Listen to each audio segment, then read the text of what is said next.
So the idea that I would make, and the leaked document and stuff, that I would make $150,000 annually for 2 hours on a Sunday at my house is incomprehensible to the likes of Kevin Brennan.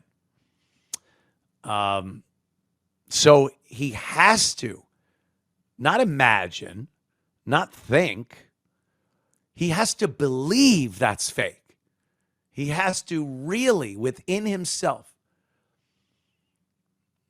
like Winston in 1984, the book 1984. He doesn't imagine he sees 4 fingers. He sees 4 fingers. He needs to believe I could not possibly be making that amount of money. He's doing the same thing I'm doing. I'm on a show. I do a show. I have a mic and a camera. I talk into it. Where's my show? So he has to believe that that can't possibly be true. So in order to fulfill that, I have to be what he calls me in a clip you'll see in a minute, a compulsive liar. A compulsive liar. Now, again, I ask for the contribution from the listening audience, my audience of many, many years. They can absolutely say Anthony is many, many things.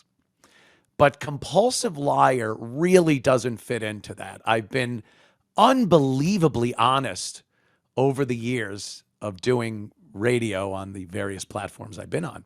It has made for amazing radio. Jim Norton was one of the catalysts for honesty and talking about our own lives coming to the Opie and Anthony show. We used to just do your basic shock jockey, we were cartoon characters of shock jocks, and your personal life never really got in there unless you could weave it into some shock jockery. But when Jimmy came on, and Jimmy just starts opening up, everything, his mouth, his ass. He starts opening up his personal life, and it was like, this is great stuff. And you start thinking about things in your childhood and activities, personal life, your wife, your girlfriend, your family relationships, and realize like that relates so well with the people. And if you could make it entertaining and not just a boring story about your aunt or something, it makes for great radio. And that gets you an audience, and the rest is history. So compulsive liar is quite the tag. And I don't even think I've been called that by anyone during my career until yesterday when I heard the amazing Kevin Brennan call me a compulsive liar. Again, because he needs to absolutely believe there's no way I can make money doing a 2-hour show 1 day a week on AM radio. So let's give a little listen and look at Kevin Brennan and Stevie Lew. And okay, before we even go there, as I said before, me and Stevie seemed to have smoothed everything over and everything was fine. So I never really bashed him. He came up a few times when we were on the Auntie Karen show talking about Brennan, but never really a sound thrashing. I have to say, or ask at least, is Stevie Lew, is he retarded? Is he like, and I mean that in all sincerity, is he retarded? Some way, his intelligence level, his ability to reason things out, to voice his opinions, is that retarded, brought down, slow, retarded?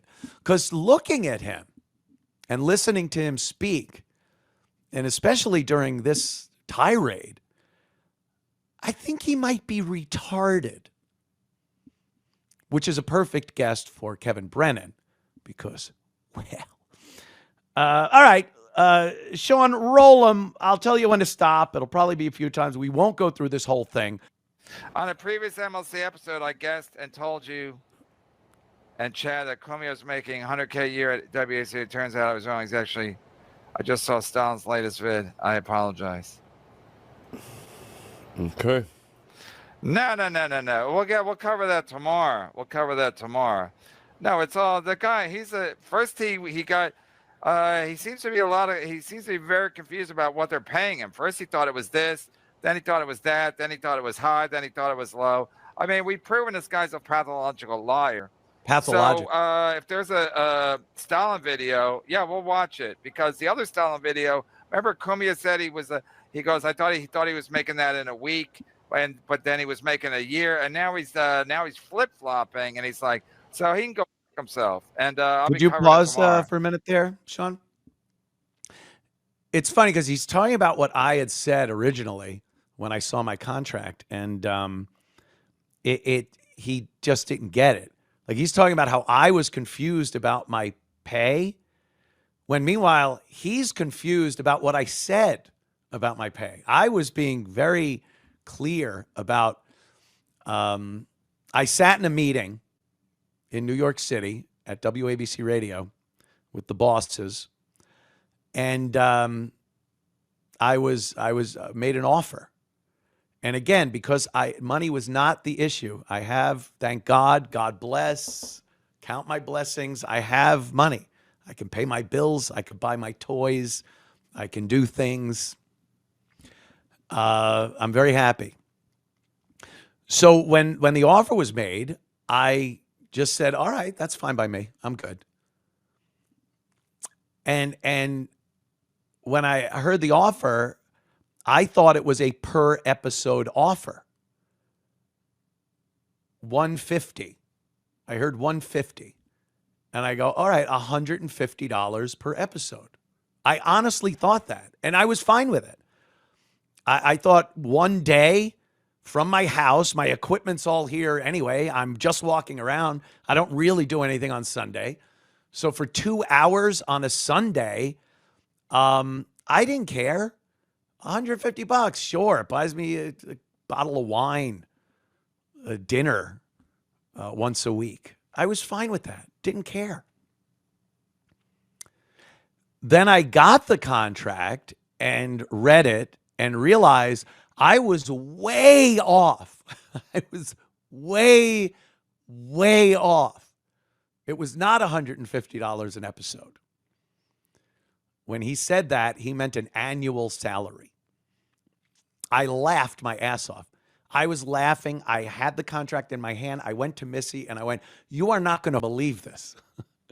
I go, between the time I agreed to do the job and the time I got my contract, I just got the biggest fucking raise anyone can imagine.